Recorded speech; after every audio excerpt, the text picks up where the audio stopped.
Hello students, welcome to prep IAS. मेरा नाम है मयूरी भागवानी। आज हम डिस्कस करने वाले हैं 30 अक्टूबर के करंट अफेयर्स को, यानी कि 30 अक्टूबर के द हिंदू पेपर को। और ये द हिंदू एनालिसिस हम शुरू करें उससे पहले टुडेज पिंच ऑफ पॉजिटिविटी। तो देखो, कल ही प्रीलिम्स का रिजल्ट आया है और जो लोग इसको क्लियर कर पाए, जो लोग इसको क्लियर नहीं कर पाए, जिन लोगों ने अटेम्प्ट नहीं किया था और जो आगे आने वाले प्रीलिम्स को अटेम्प्ट करने वाले हैं, जिन लोगों का लास्ट अटेम्प्ट था, ये सभी लोगों के लिए ये कुछ लाइनें हैं। I hope these lines give you strength for the further process. Okay, तो सीख चुका हूँ तैरना, दरिया भी पार कर जाऊँगा, हर मुश्किल का सामना कर मंजिल अपनी पा जाऊँगा, ठान लिया अब रुकना नहीं, आंधी तूफान देख झुकना नहीं, गिर गया कभी तो फिर संभल जाऊंगा, उतरा हूँ मैदान में लड़ना भी सीख जाऊंगा, परिणाम चाहे जो भी हो हमेशा की तरह अपना धर्म निभाऊंगा, जीत जाऊंगा। So believe that you will win. ठीक है, अंत में आपका जीतना इंपॉर्टेंट है। एंड आपने वो मूवी देखी होगी छिछोरे। तो डजेंट मैटर कि दुनिया आपको क्या कहे, दुनिया आपको कैसे देखे, डजेंट मैटर। जब तक आप खुद को एक लूज़र नहीं समझते तब तक आप हारे नहीं हैं। ठीक है, और जिन लोगों का क्लियर हो गया है उनके लिए भी कि now it is time to buckle up. ठीक है, अब और मेहनत करो। और किसी भी पॉइंट पे अगर आपको लो लगता है तो अंडरस्टैंड कि ये लाइंस बहुत इंपॉर्टेंट हो सकती हैं आपके लिए, क्योंकि आपको अंदर से ये बिलीव बना के रखना है कि ultimately you are born to win. ठीक है, ज़रूरी नहीं यूपीएससी ही सब कुछ नहीं होता। यूपीएससी को आपको कोशिश करनी है कि आपका गोल है और आप उस तक पहुंच सको, लेकिन ज़रूरी नहीं कि आपको यहीं पे आके रुकना है। ठीक है, there are other major goals. ठीक है, इसके बाद भी आपके सामने बहुत सारे नए गोल्स होंगे। तो ऐसा ज़रूरी नहीं कि एक चीज़ पे ही अटक सकते हो। हाँ, कोशिश करो कि यही चीज़ जो है, ये जो आपने अपने लिए सपना देखा है, जो ड्रीम है आपका, वो पूरा कर सको और उसके लिए इतनी मेहनत करो। जब भी आपको लो लगे, किसी भी केस में, आपका निकला हो या नहीं निकला हो प्रीलिम्स, दोनों ही केसेस में आपको अपनी मॉरल स्ट्रेंथ को बना के रखना है। ओके, विद दिस पॉजिटिविटी आगे बढ़ते हैं। देखो, आज के टॉपिक्स देख लेते हैं। GS1 में we have nothing for today. GS2 में हम देखेंगे गवर्नमेंट पॉलिसीज में से मनरेगा को। ठीक है, इसके बाद क्रैकर बैन के बारे में देखेंगे, डाटा प्रोटेक्शन बिल के बारे में समझेंगे। हेल्थ में एक नई वैक्सीन आई है जिसका नाम है न्यूमोकोकल कॉन्जुगेट वैक्सीन। तो ये क्या है, इसको देखेंगे। सोशल जस्टिस में एक आर्टिकल आया है, एडिटोरियल, थोड़ा सा सेंसिटिव है तो इसको थोड़ा सा कॉशियस होकर समझेंगे। Subversion of equality. ठीक है, GS3 में हम देखेंगे एग्रीकल्चर में से फार्मर सुसाइड के बारे में। GS4 में हम देखेंगे इक्वानिमिटी के बारे में। ठीक है, अच्छा, कल हमने एक जोग्राफिकल लोकेशन डिस्कस की थी, आज हम फिर से एथिक्स डोज डिस्कस कर रहे हैं। तो जो लोग ये कह रहे थे कि डाइवर्सिटी लाओ, तो उनका भी काम हो गया। और जो लोग ये कह रहे थे कि आप लोग नोट्स बना रहे हो एथिक्स डोज से, तो आप लोगों का भी काम यहाँ पे चलता रहेगा। ठीक है, आगे बात करते हैं। देखो, आज का पहला आर्टिकल है नो मनी लेफ्ट इन मनरेगा कॉफर्स, 21 स्टेट्स इन रेड। तो देखो, जितना भी फंड एलोकेट किया गया था मनरेगा स्कीम के लिए, मनरेगा स्कीम क्या है, Mahatma Gandhi national rural employment guarantee act, ये प्रोग्राम चलाया गया था। ठीक है, ये 2005 से चल रहा है और इसके अंतर्गत क्या होता है, रूरल एरियाज में जितनी भी लोग हैं, ठीक है, इररिस्पेक्टिव ऑफ इकोनॉमिक कंडीशन उनकी कैसी है, ठीक है, हर रूरल एरिया के सिटीजन को या फिर रेसिडेंट को यहाँ पे ये राइट मिलता है, राइट टू एम्प्लॉयमेंट। ठीक है, तो यहाँ पे जो गवर्नमेंट है वो हर किसी को यहाँ पे, हर कोई यहाँ पे राइट्स ले सकता है अपने इस एक्ट के अंतर्गत, इस स्कीम के अंतर्गत, कि उसको 100 दिन का एम्प्लॉयमेंट अपॉर्चुनिटी, लाइवलीहुड अपॉर्चुनिटी यहाँ दी जाती है गवर्नमेंट के द्वारा। और यहाँ पे वो 100 डेज के लिए काम मांग सकता है, अनस्किल्ड लेबर की तरह वो यहाँ पे वॉलंटियर कर सकता है। ठीक है, अनस्किल्ड लेबर के लिए। ऑलराइट, तो इसको हम डिटेल में समझेंगे मनरेगा क्या है। पहले मनरेगा स्कीम के बारे में देख लेते हैं, फिर इसको देखेंगे कि न्यूज़ क्या है। तो जिन लोगों को नहीं पता है, देखो, ये मनरेगा जो है एक सोशल मेजर की तरह आया था जो गारंटी करता है द राइट टू वर्क। तो ये बहुत इंपॉर्टेंट है, राइट टू वर्क यहाँ पे आपको गारंटी करके देता है। इसका की टेनेट ये था कि यहाँ पे local government will have to legally provide at least 100 days of wage employment in rural areas to enhance their quality of life. तो यहाँ पे लोकल गवर्नमेंट इज रिस्पॉन्सिबल कि जितने भी लोग रूरल इंडिया में रहते हैं, रूरल विलेजेस में रहते हैं, उन सभी को 100 डेज का कम से कम वेज एम्प्लॉयमेंट दिया जाए। तो ये उनका हक है, दिस इज देयर राइट। ठीक है, और सो दैट उनकी क्वालिटी ऑफ लाइफ यहाँ पे बढ़ सके। तो यहाँ पे की ऑब्जेक्टिव्स ये थे कि यहाँ पे पेड रूरल एम्प्लॉयमेंट को जनरेट करना कम से कम 100 डेज की। ठीक है, अनस्किल्ड लेबर में, तो देखो, जिनको बहुत ज़्यादा स्किलिंग वाला काम नहीं है, जैसे कि मान लो पॉन्ड बनाना, हाँ, जैसे अभी स्वच्छ भारत मिशन चल रहा था, तो इसमें टॉयलेट्स बनाना, ये इस तरह के काम, अनस्किल्ड काम, लेबर काइंड के काम यहाँ पे ऑफर किए जाते हैं 100 डेज के लिए। अनस्किल्ड लेबर के तौर पे आप यहाँ पे काम कर सकते हो, उसके बदले आपको यहाँ पे कुछ भी पे किया जाएगा, जो भी यहाँ पे डिसाइडेड है अंडर द लॉ, ठीक है। फिर उसके बाद यहाँ पे social inclusion is another objective. Then third is creation of durable assets. तो यहाँ पे असेट्स बनाना, जैसे कि वेल्स बनाना, पॉन्ड्स बनाना, रोड्स, कैनाल, ये सब बनाना यहाँ पे एक चीज़ तो ये है।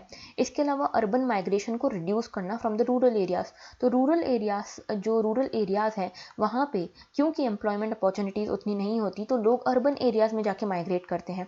तो इस चीज़ को रोकना, क्योंकि क्या होता है ना, देखो अर्बन एरियाज में भी बहुत ज़्यादा बर्डन बढ़ता है, और रूरल एरियाज से जो लोग माइग्रेट करके जाते हैं उनके साथ भी सोशल जस्टिस के टर्म्स में काफ़ी सारे कंसर्न रहते हैं। क्यों मैं ऐसा बोल रही हूँ, आप लोगों ने अभी देखा होगा कोविड के टाइम पे बहुत बड़ा मास एक्सोडस हुआ था। जो माइग्रेंट्स थे, रूरल माइग्रेंट्स जो आए थे, लेबर माइग्रेंट्स जो आए थे रूरल एरियाज से अर्बन एरियाज की तरफ, उन्होंने बहुत सारी मुश्किलों का सामना किया। कई लोगों की तो वापस लौटते टाइम डेथ ही हो गई, ठीक है। तो बहुत ही बुरी कंडीशंस थी इनकी, ठीक है। तो इस चीज़ को रोकने के लिए, रूरल एरियाज को ही डेवलप करने के लिए इन टर्म्स ऑफ एम्प्लॉयमेंट, तो यहाँ पे ये चीज़ की गई है। इसके अलावा यहाँ पे रूरल इंफ्रास्ट्रक्चर को डेवलप करना चाहते हैं। जो अनटैप्ड रूरल लेबर है, जो फ्री बैठा हुआ रूरल लेबर है, जिसके पास एम्प्लॉयमेंट नहीं है, उसको यहाँ पे चैनलाइज करके रूरल इंफ्रास्ट्रक्चर यहाँ पे क्रिएट करने की कोशिश हो रही है, ठीक है। तो this is one of the most successful schemes आज तक की इंडिया की, ठीक है, और बहुत ही जानी मानी स्कीम है। अब अगर आपको नहीं पता हो तो इसको ध्यान से पढ़ना, क्योंकि ये जो मैंने बताया ना ये सबको पता है। अब जो नहीं पता है वो समझो। देखो, इसके लिए कुछ एलिजिबिलिटी क्राइटेरिया है। पहला तो आपको सिटीजन होना पड़ेगा इंडिया का, आपको सिटीजन होना पड़ेगा। दूसरी चीज़, आपको कम से कम 18 ईयर एज कंप्लीट करनी पड़ेगी।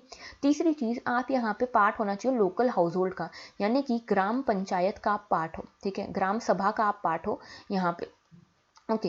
तो यहाँ पे ग्राम सभा का आप पार्ट हो, यानी कि आप लोकल हाउस होल्ड से बिलोंग करते हो, तो ठीक है, मतलब उस एरिया से ही बिलोंग करने वाले हो, तो यहाँ पे आप एलिजिबल हो इसके लिए।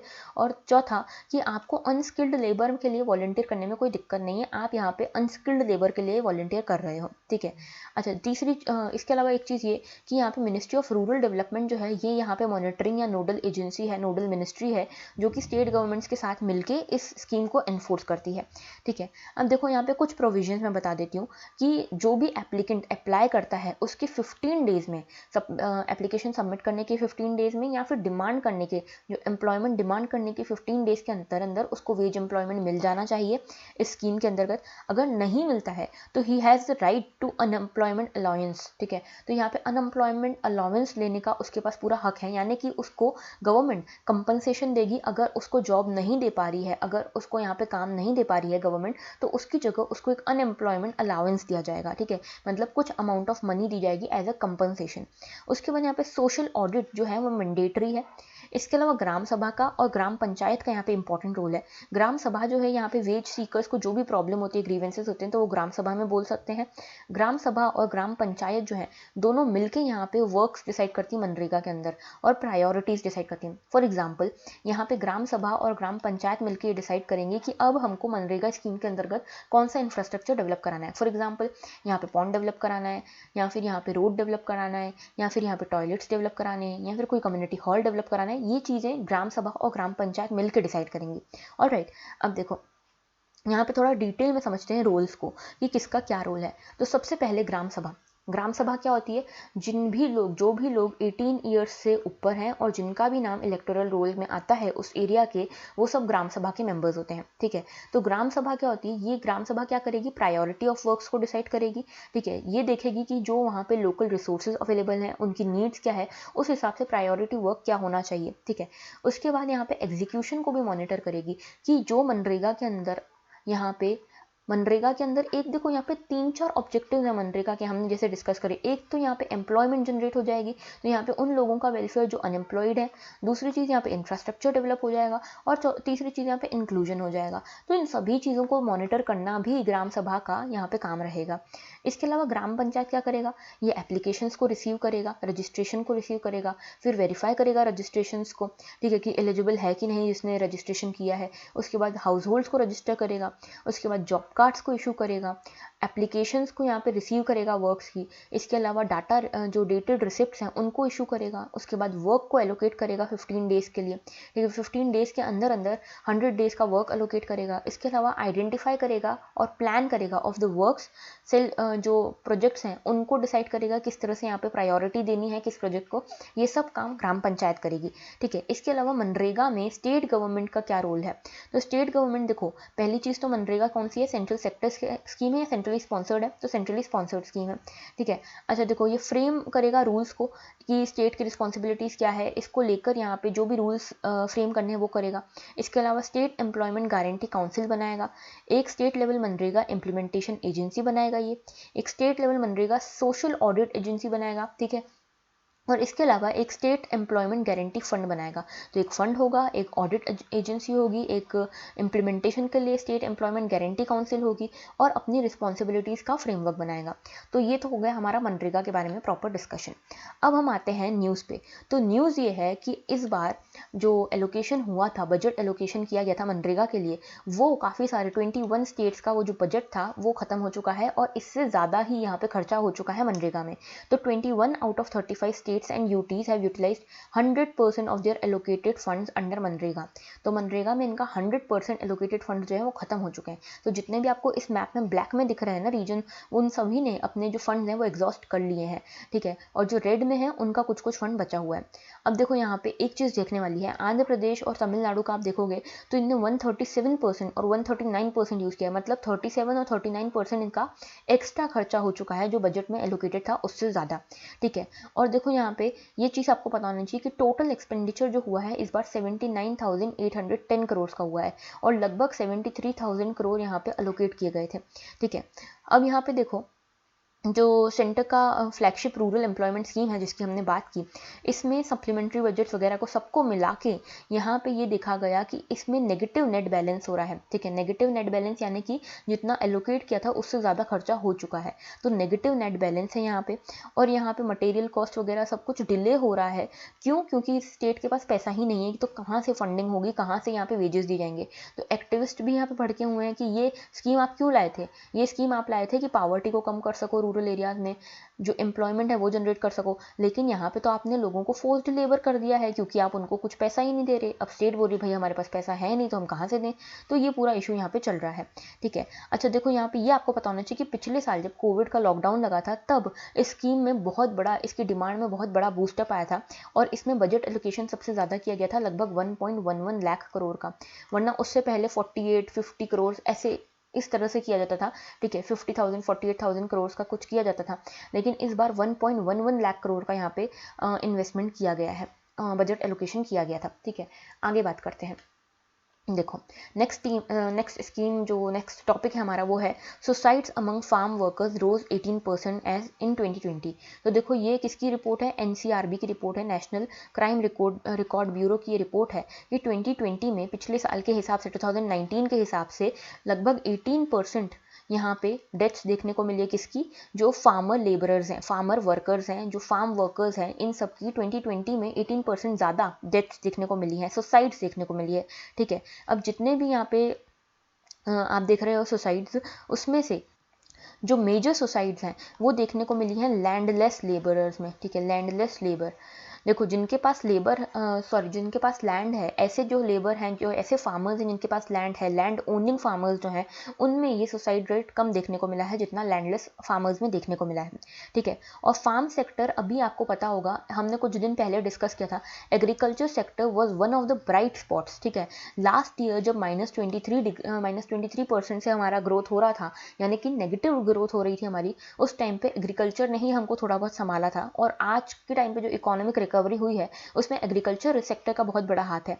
ऐसे टाइम में जब एग्रीकल्चर बढ़ रहा है, उस टाइम में फार्मर सुसाइड क्यों हो रहा है, ये देखने की हमको बहुत ज़्यादा ज़रूरत है, ठीक है। अब देखो, लास्ट ईयर जो था वो उस टाइम इतनी ज़्यादा सुसाइड्स नहीं देखने को मिली थी और लास्ट टाइम रिकवरी भी अच्छी हुई इकोनॉमी में एग्रीकल्चर के टर्म्स में, क्यों? क्योंकि मानसून हेल्दी था, उस टाइम पे एग्रीकल्चर एक्टिविटीज़ अच्छी चल रही थी, ठीक है। बाकी सारे सेक्टर्स एक तरह से बंद पड़ गए थे लेकिन एग्रीकल्चर बंद नहीं पड़ा था, ठीक है। हालांकि कई सारी स्कीम्स चल रही है जैसे कि पीएम किसान योजना, लेकिन अगर आपको स्कीम के बारे में थोड़ा भी पता है तो आपको पता होगा कि ये सिर्फ लैंड ओनिंग फार्मर्स के लिए चल रही है, ठीक है, बाकी लैंडलेस फार्मर्स के लिए नहीं चल रही। तो उनका डिस्ट्रेस कौन दूर करेगा? एक कारण ये भी है कि उनका डिस्ट्रेस दूर करने के लिए ज़्यादा ऑप्शन उनके पास नहीं है, ठीक है। इसके अलावा देखो यहाँ पे कि जो मोस्टली जो डेथ हुई है वो इसके कारण हुई है कि इनकम सोर्सेज ज़्यादा नहीं थे, ठीक है। मेजरली ये देखा गया कि जिनके पास भी ज़्यादा मेन सोर्सेज जिनका लेबर एक्टिविटीज़ थी एग्रीकल्चर में, हॉर्टिकल्चर में, और जो लैंडलेस थे उनमें ये ज़्यादा देखा गया है। इसके अलावा जो खुद का लैंड कल्टीवेट कर रहे थे उनमें कम देखने को मिली है, उनमें लगभग 3.5%, 3.7% यहाँ पे जो सुसाइड रेट है वो कम हुआ है। टीनेंट फार्मर्स में भी यहाँ पे सुसाइड रेट कम हुआ है, ठीक है। और जो वर्स्ट अफेक्टेड एरियाज हैं वो हमेशा की तरह महाराष्ट्र, जिसमें विदर्भा रीजन आता है जो बहुत ज़्यादा जहाँ पे एग्रीकल्चर डिस्ट्रेस देखने को मिल रहा है। इसके अलावा कर्नाटक, मध्य प्रदेश, ये वाले सारे रीजन्स में बहुत ज़्यादा सुसाइड्स देखने को मिली फार्मर्स की, ठीक है। अब ऐसा क्यों हो रहा है, रीजंस क्या हैं? तो देखो इसमें तो इस रिपोर्ट में तो कुछ स्पेसिफिक रीजंस नहीं बताए गए हैं, ये मैं आपको अपनी साइड से बता रही हूँ। जैसे कि पुअर पॉलिसी एंड प्लानिंग। तो सबसे पहला रीज़न ये है कि जो गवर्नमेंट प्लानिंग कर रही है, गवर्नमेंट का यहाँ पे जो फोकस रहता है यूजुअली देखा गया है कि आउटपुट पे रहता है, एग्रीकल्चर आउटपुट पे, प्रॉफिटेबिलिटी पे, ठीक है, फूड सिक्योरिटी पे।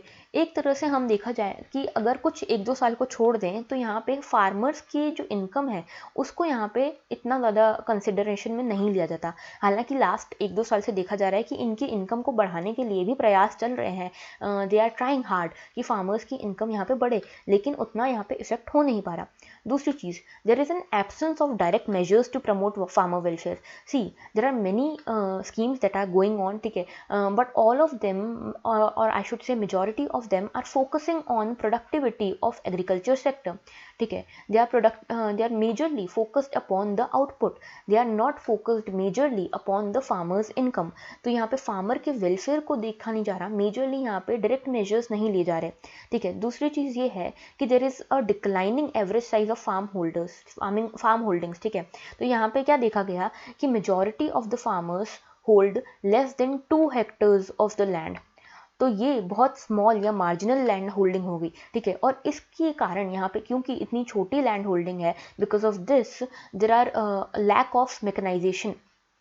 देखो यहाँ पे ज़्यादा इनोवेशन और मैकेनाइजेशन के ऊपर फार्मर खर्च नहीं कर सकता क्योंकि उसका लैंड इतना छोटा है, उल्टा वो नुकसान में चला जाएगा, ठीक है। यहाँ पे there is a dependence of rainfall and climate. See Indian agriculture is such that it is highly dependent upon the monsoon, and because of the climate change monsoon का यहाँ पे पैटर्न बदल रहा है, अब्रप्ट यहाँ पे रेनफॉल हो रहे हैं, सिग्निफिकेंटली यहाँ पे चेंजेस देखने को मिल रहे हैं रेनफॉल पैटर्न में, and this is causing a concern for agriculture sector.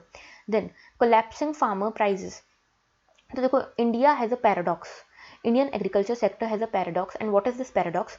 दोनों केसेस में फार्मर्स का नुकसान होता है। कब दोनों केसेस की बात कर रही हूँ? एक साइड तो जब एग्रीकल्चर प्रोडक्शन जो है अगर वो बम्पर प्रोडक्शन होता है यानी कि बहुत हाई प्रोडक्शन होता है उस केस में, और जब लो प्रोडक्शन होता है, दोनों केसेस में यहाँ पे फार्मर्स का नुकसान होता है। क्यों? देखो जब यहाँ पे लो प्रोडक्शन होता है, लो प्रोडक्शन हुआ है लेकिन इनपुट तो फार्मर ने हाई दिया था, ठीक है, बिकॉज ऑफ मल्टीपल रीजंस, हो सकता है रेनफॉल पैटर्न के कारण, हो सकता है दूसरे रीजंस के कारण यहाँ पे आउटपुट कम आया, यील्ड कम आई, तो उसका एक तो नुकसान ये हो गया, ठीक है, यील्ड कम आने का कारण उसका नुकसान हो गया, उसने इनपुट ज़्यादा डाला था, आउटपुट कम है, ठीक है। हालांकि यहाँ पे क्रॉप्स महंगे होते हैं, ठीक है, आउटपुट प्रोडक्शन यहाँ पे महंगा होता है, लेकिन अल्टीमेटली ये फार्मर्स के लिए नुकसान का सौदा होता है। क्यों? क्योंकि उन्होंने इनपुट ज़्यादा डाला था, इन्वेस्टमेंट ज़्यादा की थी उन्होंने, ठीक है। और अगर बम्पर प्रोडक्शन होता है उस केस में भी फार्मर्स को नुकसान होता है इंडिया में। क्यों? क्योंकि देखो क्योंकि बम्पर प्रोडक्शन हो गया तो सप्लाई ज़्यादा हो गया, ठीक है, सप्लाई ज़्यादा होने के कारण इनके जो रेट्स हैं, प्राइजेस हैं, वो बहुत ज़्यादा गिर जाते हैं। तो रेट्स बहुत ज़्यादा गिर जाने के कारण भी जो इनका फ़ायदा होता है, जो इनका प्रॉफिट होता है फार्मर्स का, वो गिर जाता है। तो अल्टीमेटली इनकी जो इनकम है वो हो जाती है एक्सपेंडिचर से कम, दोनों ही केसेस में। और ये रीज़न है एक collapsing farm prices is one of the reason of this agriculture distress, okay. इसके बाद इजी क्रेडिट नहीं मिल पाता जिसके कारण फार्मर्स को मनी लेंडर्स पे डिपेंड होना पड़ता है, और money lenders are so exploitative in rural areas कि वो इतना ज़्यादा चार्ज करते हैं रेट ऑफ इंटरेस्ट, जिसके कारण इनका बहुत ज़्यादा नुकसान होता है। इसके बाद there is a fragmented supply chain, there is no integrated supply chain, यहाँ पे देखो स्टोरेज कैपेसिटीज़ नहीं है, कोल्ड चेन्स नहीं है, कनेक्टिविटी का इशू है, मार्केटिंग इंफ्रास्ट्रक्चर नहीं है। इसके बाद there is a lack of mechanisation, ठीक है, because the farmers are having small land holdings, and then crop production is always at the risk of pest and diseases.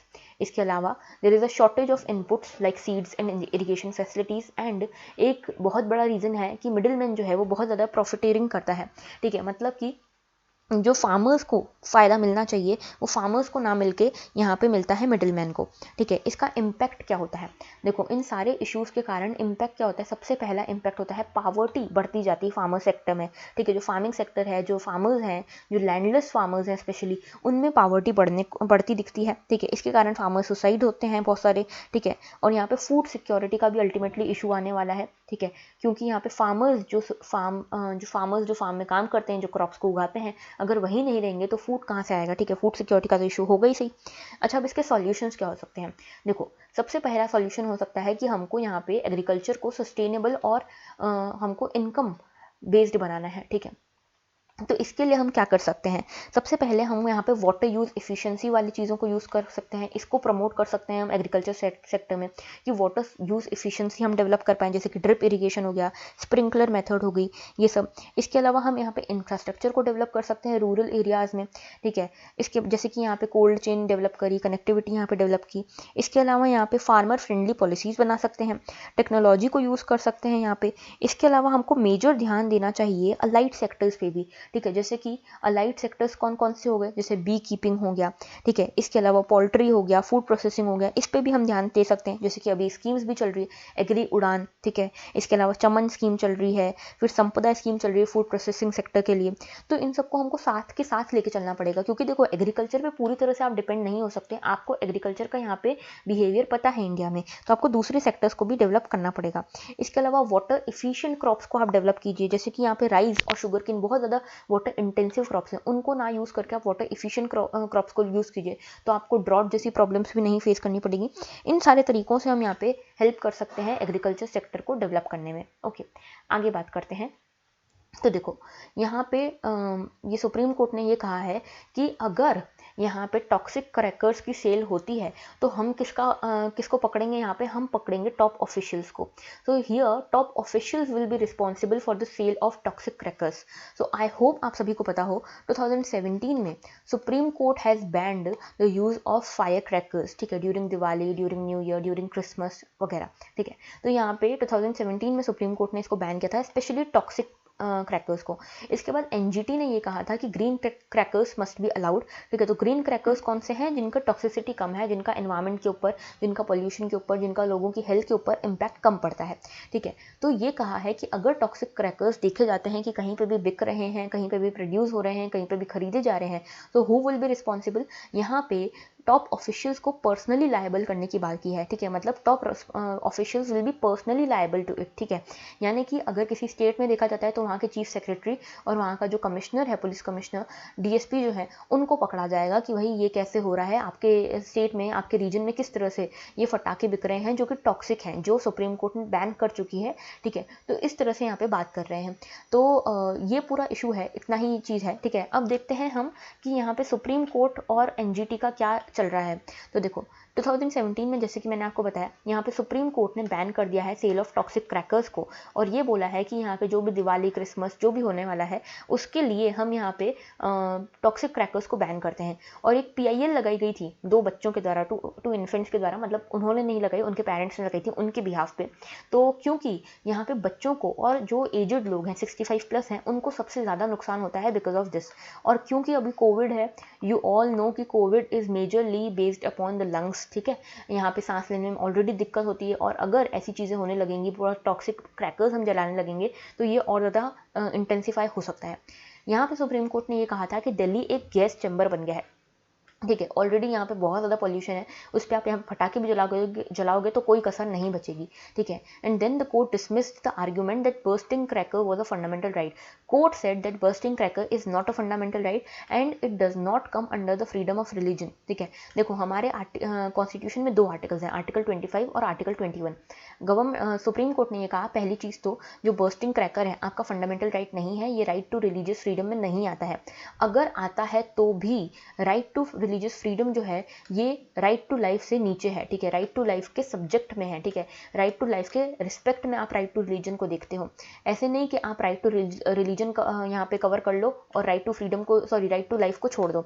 तो ऐसा नहीं हो सकता कि किसी को हम यहाँ पे रिलीजियस फ्रीडम के नाम पे दूसरे की पब्लिक हेल्थ की, यहाँ पे पब्लिक हेल्थ के ऊपर कंसर्न खड़ा करने दें, तो ये चीज़ वुड नॉट बी फेयर, ठीक है। तो यहाँ पे ये कहा गया है कि अगर पर्टिकुलर रिलीजियस प्रैक्टिस जो है हेल्थ को या फिर लोगों की लाइफ को थ्रेटन करती है, if it is threatening the lives of people, then such practice is not entitled to protection under article 25। तो आर्टिकल 25 में ऐसी एक्शन को या ऐसी चीज़ को, ऐसी प्रैक्टिस को प्रोटेक्शन नहीं दिया जाएगा। ये चीज़ कही थी सुप्रीम कोर्ट ने।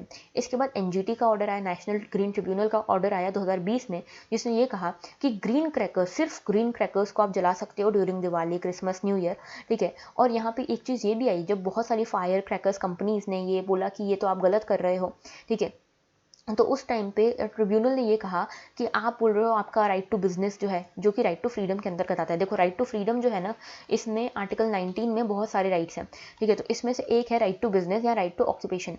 तो ट्रिब्यूनल ने ये कहा कि राइट टू बिजनेस जो है आपका, वो आर्टिकल 19 जो है वो एब्सोल्यूट नहीं है, उसमें कुछ रिस्ट्रिक्शन है, रीजनेबल रिस्ट्रिक्शन है, और आपको कोई सा भी राइट ये पावर्स नहीं देता कि आप एयर क्वालिटी को ख़राब करो या नॉइज़ लेवल नॉर्म्स को ख़राब करो, ठीक है। तो यहाँ पे कुल मिला के ये जो आपका फटाके जलाने वाला या फटाके मैन्युफैक्चर या प्रोड्यूस करने वाला जो राइट है, ये ना आर्टिकल 19 में कवर होगा, ना ही आर्टिकल 25 में कवर होगा। यहाँ पे सुपरसीड कौन करेगा? Article 21, which is the right to life. Alright, समझ गए? अब देखो, यहाँ पे कुछ कन्वेंशनल क्रैकर्स के बारे में मैंने यहाँ पे कटआउट लिया है, ये पुराना कटआउट है लेकिन हमारे लिए इंपॉर्टेंट है, ठीक है। जैसे कि यहाँ पे कुछ एडवर्स इफेक्ट्स बताए गए हैं। जिन भी फटाकों में, जिन भी फायर क्रैकर्स में चारकोल, पोटेशियम नाइट्रेट, सल्फर देखा जाता है, ठीक है, तो इनका यूज़ क्यों होता है? ये ब्लैक पाउडर होते हैं, ठीक है, प्राइमरी फ्यूल होते हैं, जो बोलते हैं ना बारूद होता है, वो इसमें चारकोल, पोटेशियम नाइट्रेट और सल्फर का बना होता है, ठीक है। तो ये क्या होता है, इसके कारण क्या होता है, डस्ट रिलीज होती है, और ये हजार्डस डस्ट है, जो लोग इनहेल कर लें अगर, तो ये कार्सिनोजेनिक हो सकती है, यानी कि कैंसर पैदा कर सकती है आपके अंदर। इसके अलावा स्ट्रॉन्शियम एंड लिथियम का यूज होता है, ये कलरिंग एजेंट होते हैं। रेड कलर जो आता है आपके फटाकों में जलने के बाद, अनार वगैरह में रेड कलर जो आता है, तो उसमें आप देखोगे कि यहाँ पे ये स्ट्रॉन्शियम और लिथियम यूज किया गया है। तो ये क्या करता है, ये कैल्शियम को आपकी बॉडी में रिप्लेस कर सकता है, इसीलिए काफी टॉक्सिक हो सकता है, ठीक है। इसके अलावा बैरियम ऑरेंज कलर यहाँ पे पैदा करता है, कलरिंग एजेंट होता है। ऑरेंज कलर जो पैदा होता है, सबसे ज्यादा बैरियम का ही यूज होता है, ठीक है। तो इसको भी यहाँ पे बैन किया गया है। क्यों? क्योंकि ये रेस्पिरेटरी इश्यूज क्रिएट कर सकता है ह्यूमन बॉडी में। इसके अलावा नाइट्रेट्स, क्लोरेट्स और पर क्लोरेट्स को यहाँ पे यूज किया जाता है ऑक्सीडाइजिंग एजेंट के फॉर्म में, जो कि स्मॉल चिल्ड्रन को की ग्रोथ को यहाँ पे रोक सकता है, ठीक है। तो this can be a very poisonous ingredient, ठीक है। तो ये सारे ही आपको थोड़ा बहुत पता होना चाहिए। देखो, प्रीलिम्स आजकल बहुत ट्रिकी हो रहा है, तो आपको सीधा पूछ सकता है कि barium is responsible for what, ठीक है, या barium is used in fire crackers for what thing. तो एज अ कलरिंग एजेंट इसको यूज़ किया जाता है। स्ट्रॉन्शियम और लिथियम को भी as a colouring agent use किया जाता है। तो इस तरह से आपको समझ में आना चाहिए। ओके, आगे बढ़ते हैं। देखो, ये एक आर्टिकल था, ये एक एडिटोरियल आया है। इसके पहले एक डिस्क्लेमर मैं दे दूं। देखो, कल या परसों कुछ आर्टिकल आया था, ठीक है, जिसमें हम तनिष्क वगैरह की एड की बात कर रहे थे, शायद परसों आया था। तो उसमें कुछ कमेंट्स मैंने देखे नीचे, उसमें शायद लाइव कमेंट्स थे या पता नहीं, मुझे याद नहीं है। तो उसमें कुछ कमेंट्स थे कि ऐसा नहीं होता, हिंदूज का भी तो सोचो, मुस्लिम्स का भी तो सोचो। तो I am not expecting such kind of comments from you all, ठीक है। You all, I think, are responsible citizen, are very aware citizen, you are preparing for civil services.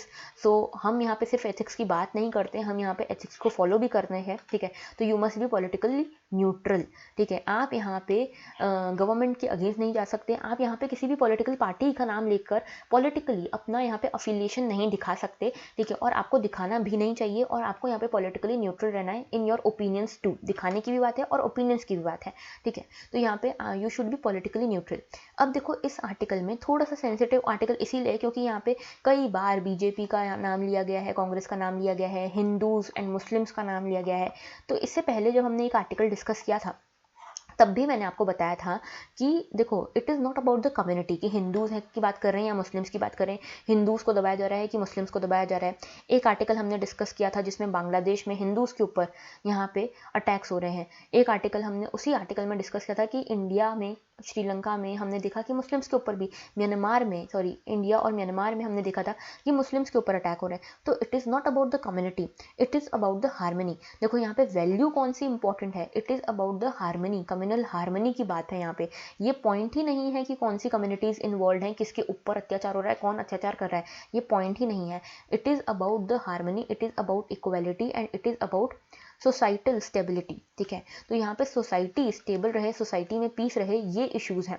ठीक है, जैसे झगड़ा होता है घर में, ठीक है, तो घर में अगर झगड़ा होता है तो पूरा माहौल बिगड़ जाता है। तो आप ये नहीं सोचते कि किन दो लोगों के बीच में झगड़ा हुआ है और आप एक की साइड लेके दूसरे की साइड नहीं लेते। ठीक है, यहाँ पे आप ये नहीं काम करते कि दोनों में से एक को भड़का देने लग जाओ। आप क्या करते हो, आप इनका झगड़ा सॉर्ट करने की कोशिश करते हो, क्योंकि आप भी उस फैमिली का हिस्सा हो, आपको भी शांति चाहिए घर आके। ठीक है, तो same goes with the society, you need piece in society also, नहीं तो क्या होगा, दंगे होंगे। ठीक है, हमारे जो मेजर इश्यूज हैं वो छुप जाएंगे। तो हमें इसको रिजॉल्व करने की कोशिश करनी चाहिए। जो सही है उसको सही बोलो, जो गलत है उसको गलत बोलो, इररिस्पेक्टिव ऑफ द कम्युनिटी। समझ गए? तो ये तो चलो थोड़ा पर्सनल ज्ञान था। अब आते हैं हम आर्टिकल पे। तो देखो, इसमें हम वो पार्ट नहीं डिस्कस करेंगे जिसमें कि गवर्नमेंट को बहुत ज़्यादा क्रिटिसाइज किया गया है या फिर किसी पॉलिटिकल पार्टी को इन्वॉल्व किया गया है। जहाँ पे पॉलिटिकल थॉट्स होते हैं हम उस पार्ट को यहाँ पे छोड़ के जो मेजर पॉइंट्स मुझे लगता है कि जो हमारे लिए सिविल सर्विसेज के लिए इंपॉर्टेंट हो सकते हैं, एग्जाम में आपको काम आ सकते हैं, उसको हम डिस्कस करेंगे। तो देखो, India has always held it's diversity, it's democratic values. India हमेशा ये, इंडिया का एक तरह से कह सकते हो it is the self respect. ठीक है, स्वाभिमान कह सकते हो आप इंडिया का, कि इंडिया की जो डाइवर्सिटी है उसको इंडिया प्राउडली एक्सेप्ट करता है। ठीक है, और इंटरनेशनल फोरम्स डेमोक्रेटिक वैल्यूज़ को प्राउडली होल्ड करता है। जैसे हमारे प्राइम मिनिस्टर भी जिस भी जगह पे जाते हैं तो वो डेमोक्रेटिक वैल्यूज़ को बहुत अच्छे से एम्ब्रेस करते हैं, और इसी के कारण हम अब वेस्टर्न कंट्रीज़ के साथ अच्छा कनेक्ट बना पाए हैं because of these democratic values. ठीक है, India is the largest democracy of the world, इसीलिए इंडिया की इतनी रेपुटेशन है, इतनी सॉफ्ट पावर भी है। ठीक है, उसके बाद अगर हम इस चीज़ों को यहाँ पे इतना हेल करते हैं, इतना प्राउडली एक्सेप्ट करते हैं, तो हमको ये भी पता होना चाहिए कि इसका सेंट्रल एडिफाइस, इसका कोर जो है इस डेमोक्रेसी का, वो है इक्वालिटी।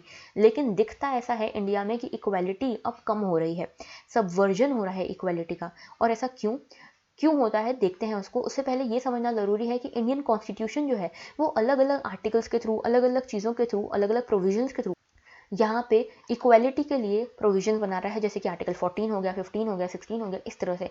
ठीक है, लेकिन नए लॉज जो देखे जा रहे हैं वो इसके अगेंस्ट में देखे जा रहे हैं। कई सारे एक्सपर्ट्स, कई सारे एक्टिविस्ट का ये कहना है कि ये जो है इक्वालिटी के अगेंस्ट है। जैसे कि पहला लॉ है CAA यानी कि सिटीजनशिप अमेंडमेंट एक्ट। इसमें ये देखा गया कि आपने रिलीजन को और सिटीजनशिप को, दो अलग चीज़ों को यहाँ पे आपने कनेक्ट कर दिया। देखो, citizenship is a secular topic. ठीक है, सिटीजनशिप का किसी भी रिलीजन से लेना देना नहीं है। क्यों? क्योंकि India is a secular country. Secularism is a fabric, is a very integral fabric of Indian Constitution. तो यहाँ पे citizenship is a secular topic, but you have connected it to religion now. ठीक है, आई होप आपको CAA के बारे में पता होगा। CAA में क्या है कि जो भी अफगानिस्तान, जो भी पाकिस्तान, बांग्लादेश, इन रीजन से जो भी हिंदूज हैं या नॉन मुस्लिम्स हैं वो इंडिया आना चाहें because of the exploitation they are facing in these countries, तो वो इंडिया आ सकते हैं, उनको सिटीजनशिप मिल जाएगी। तो ये इसमें रिलीजन से आपने कनेक्ट कर दिया ना सिटीजनशिप को, तो ये गलत है। इसके अलावा आपने मैरिटल चॉइसेस के ऊपर रिलीजन का वो लगा दिया है अब रिस्ट्रिक्शन। क्यों ऐसा बोल रहे हैं? क्योंकि इंटरफेथ मैरिजेस के ऊपर यहाँ पे लॉज बनने लगे हैं कि यहाँ पे जैसे गुजरात का एक लॉ है। ठीक है, इसको तो चलो सुप्रीम कोर्ट ने वैसे, सॉरी हाई कोर्ट जो है यहाँ की, उसने यहाँ पे स्ट्राइक डाउन कर दिया। इसके अलावा यूपी का है कि इंटरफेथ मैरिजेस को अब क्राइम की तरह देखा जाने लगा है। जब तक उल्टा प्रूव नहीं कर देते कि नहीं हम दोनों की मर्जी है यहाँ पे इंटरफेथ मैरिज करने में, तब तक आपके ऊपर ये एलिगेशन लगेगा कि आपने यहाँ पे क्राइम किया है। ठीक है, तो यहाँ पे भी माइनॉरिटीज़ को टारगेट करने की कोशिश हो रही है, ऐसा एक्सपर्ट्स कहते हैं, ऐसे एलिगेशंस लगते हैं। इसके अलावा फूड में भी आपने क्रिमिनलाइजेशन कर दिया है, उसको भी रिलीजन से कनेक्ट कर दिया है। बीफ को अगर देखें तो देखो, आप सभी को पता होगा beef is a very sensitive thing now. ठीक है, और यहाँ पे लिंचिंग बहुत ज़्यादा देखी जाने लगी है, काउ विजिलेंटिज्म यहाँ पे बहुत ज़्यादा देखने को मिला है। ठीक है, तो आपने फूड को भी क्रिमिनलाइज कर दिया। इसके अलावा आपने प्रॉपर्टी के ट्रेडिंग को भी, इमूवेबल प्रॉपर्टी के ट्रांसफ़र को भी यहाँ पे आपने प्रोहिबिट कर दिया, जैसे कि गुजरात में हुआ है ये चीज़। ठीक है, गुजरात का एक लॉ ये कहता है कि जो मुस्लिम एरियाज़ हैं और जो हिंदू एरियाज़ हैं वो अलग अलग रहेंगे। ठीक है, मुस्लिम अपनी प्रॉपर्टी सिर्फ मुस्लिम को बेचेगा और हिंदू अपनी प्रॉपर्टी सिर्फ हिंदू को बेचेगा। तो आप ये क्या कर रहे हो? आप ये सोसाइटी में डिविजन्स क्रिएट कर रहे हो इंस्टीड ऑफ यहाँ पे हार्मनी क्रिएट करने के। ठीक है, तो यहाँ पे आप डिविजन क्रिएट कर रहे हो, एक ये इशू है। इसके अलावा कुछ और भी चीज़ें यहाँ पे बताई गई हैं, जैसे कुछ स्कॉलर्स के नाम यहाँ पे कोट किए गए हैं, जैसे कि थॉमस ब्लॉम हैंसन और पॉल ब्रास। इन्होंने ये बताया कि जो वायलेंस का रोल है इंडिया में बिटवीन द कम्युनिटीज़, ये हिस्टोरिकली एक्सेप्टेबल है और यही सबसे बड़ी प्रॉब्लम है। देखो, वायलेंस बहुत सारी कंट्रीज़ में होता है, ठीक है, बहुत सारी कम्युनिटीज़ के बीच में होता है, बहुत सारी कंट्रीज़ में बहुत सारी कम्युनिटीज़ एग्जिस्ट करती हैं और उनके बीच में कम्युनल वायलेंस देखने को मिलता है। लेकिन यहाँ पे हमारा दोष ये है कि हम इसको एक्सेप्ट कर लेते हैं। हमें इसको एक्सेप्ट नहीं करना है, ठीक है, हमें इसको एक्सेप्टेबल नहीं बनाना है और इसके अगेंस्ट हमको काम करने की ज़रूरत है। हमको हार्मनी यहाँ पे इस्टेब्लिश करने की ज़रूरत है। एक चीज़ यहाँ पे ये कही गई है कि क्या हम यहाँ पे मिरर इमेज बनाने की कोशिश कर रहे हैं पाकिस्तान की। तो पाकिस्तान में आप सभी को पता है कितना माइनॉरिटीज़ के ऊपर एक्सप्लॉइटेशन होता है, कितनी एट्रोसिटीज़ होती हैं, हिंदूज़ के ऊपर कितनी होती हैं यहाँ पे एट्रोसिटीज़ पाकिस्तान में, स्पेशली सिंध और बलूचिस्तान वाले रीजन्स में कितनी एट्रोसिटीज़ होती हैं। वहाँ पे लड़कियों को उठा के ले जाते हैं सीधा, ठीक है, खुलेआम उठा के ले जाते हैं। वहाँ पे लोगों के जो लैंड हैं, लोगों की शॉप्स हैं, लोगों की प्रॉपर्टी है, उसके ऊपर सीधा कब्जा होता है। कोई लॉ नहीं, कुछ काम नहीं करता। तो क्या हम ऐसी कोशिश कर रहे हैं कि हम एक मिरर इमेज बनाए पाकिस्तान की, बस कम्युनिटीज़ इंटरचेंज हो गई, ठीक है। तो हमारे और पाकिस्तान में डिफरेंस क्या बचा? यही तो डिफरेंस है। इंडिया को पाकिस्तान का फादर या पाकिस्तान का बिग ब्रदर क्यों कहा जाता है? बिग वही होता है जो थोड़ा सा बड़प्पन दिखाए, ठीक है, और वैसा काम ना करे जो आप देखो, जिस चीज़ को आप यहाँ पे कंडेम करते हो, आप वही चीज़ करने जाओगे तो you will be called a hypocrite, ठीक है।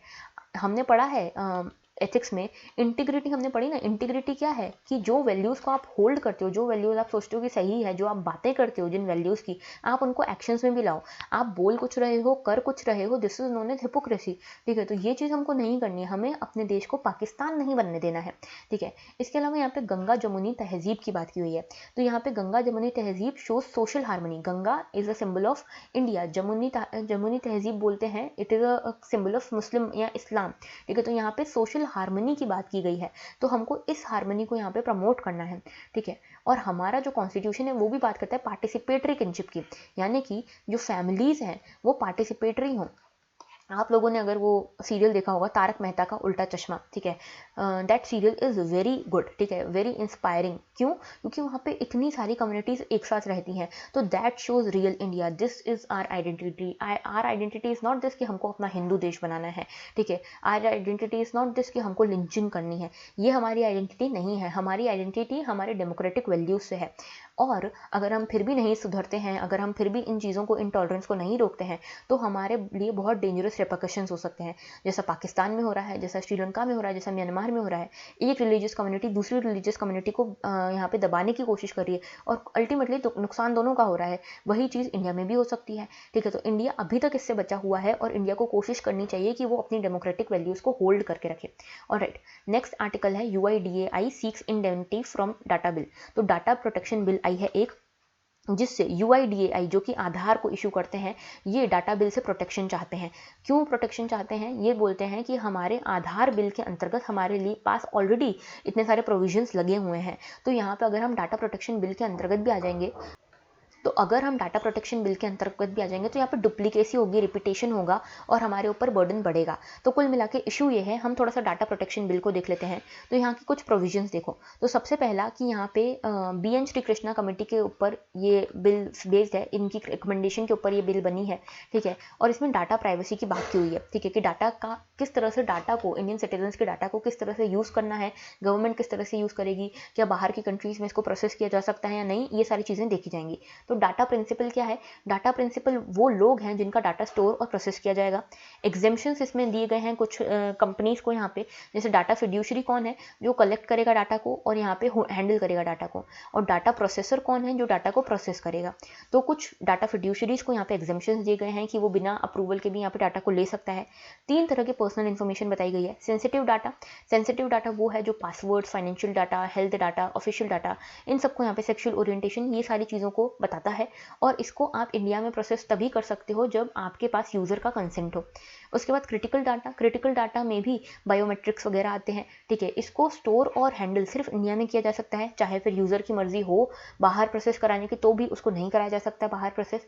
और जनरल डाटा वो है जो आपको आपकी एनोनिमिटी को बना के रखे, ये पता ना चले कि ये डाटा है किसका, ठीक है। तो ये हो गया आपका जनरल डाटा।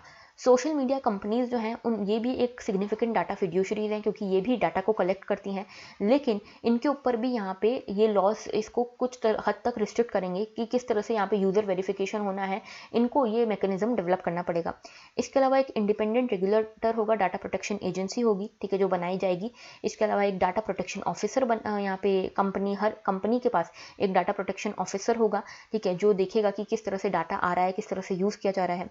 और यहाँ पे एक प्रोविजन है राइट टू डाटा पोर्टेबिलिटी का, कि यहाँ पे गवर्नमेंट इंडिविजुअल्स को ये दे रही है राइट कि आप चाहो तो आप बाहर भी अपना डाटा यहाँ पे प्रोसेस करा सकते हो, लेकिन सिर्फ सेंसिटिव और जनरल डाटा, क्रिटिकल डाटा नहीं।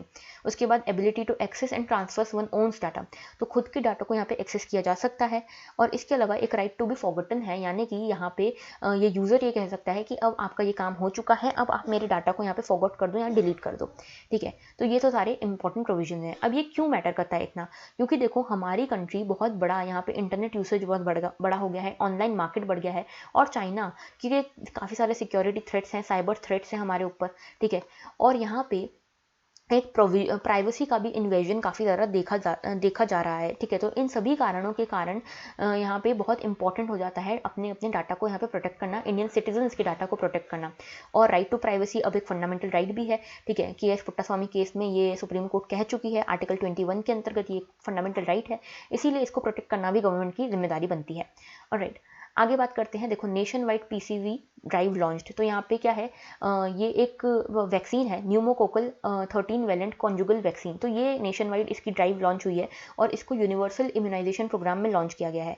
तो ये क्या है, तो देखो न्यूमोकोकल कॉन्जुगेट वैक्सीन क्या है। सबसे पहली चीज़ कि ये वैक्सीन जो है ये न्यूमोनिया जैसी डिसीजेस के लिए यूज़ की जाती है, इस तरह के न्यूमोकोकल डिसीजेस को प्रिवेंट करती है, चिल्ड्रन और अडल्ट दोनों को प्रिवेंट करती है इस तरह के डिसीजेस से। और इसमें मिक्स है, बहुत सारे बैक्टीरियाज का मिक्स है, ठीक है, तभी इसको कॉन्जुगेट कहा जा रहा है। कॉन्जुगेट यानी कि कॉम्बिनेशन। और ये मेजरली न्यूमोकोकल डिसीजेस जो है मेजरली बैक्टीरिया के कारण होते हैं, ठीक है। और इन्हीं बैक्टीरियाज को यूज़ करके ये वैक्सीन बनाई गई है, सो दैट एंटीबॉडीज जनरेट हो सकें जो भी पेशेंट है उसके अंदर, ठीक है। और ये जो बैक्टीरिया है जनरली हमारी बॉडी में रहता है, हमारे नोज़ में, थ्रोट में रहता है, लेकिन जब ये दूसरे बॉडी पार्ट्स में फैलने लगे तो ये आपको ये न्यूमोनिया या फिर दूसरे न्यूमोकोकल डिसीजेस दे सकता है।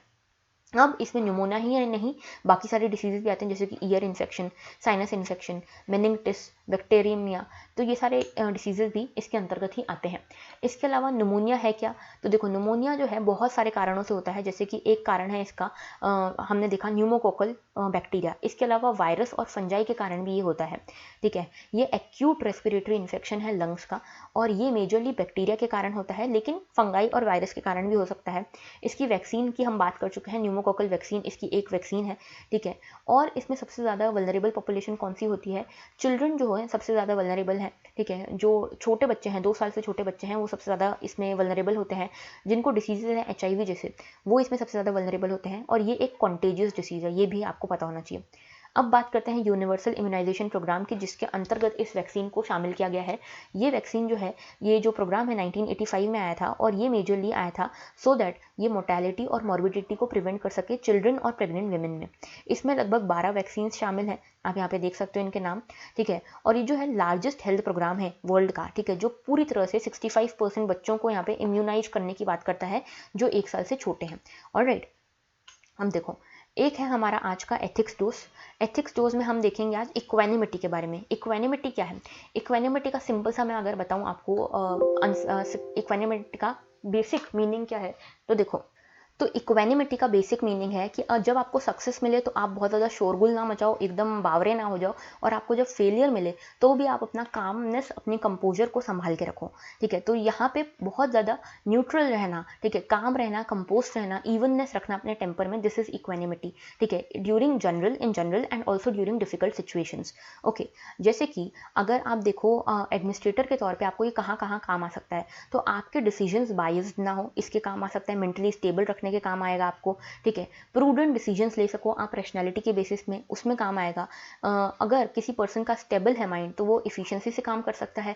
उसके अलावा यहाँ पे इक्वालिटी आपको इंश्योर करने के काम आएगा। अब यहाँ से एक एग्जांपल ये हो सकता है कि महात्मा गांधी ने इतनी सारी यहाँ पे प्रॉब्लम्स झेली थी फ्रीडम स्ट्रगल के दौरान, कितनी बार जेल गए, लेकिन फिर भी उन्होंने अपना काम, अपना कंपोजर, अपने प्रिंसिपल्स को छोड़ा नहीं। This is an example of equanimity. तो इस तरह से आप भी अपने एग्जाम्पल्स दीजिएगा इक्वानिमिटी के। Okay, so that was all for today. Thank you for watching.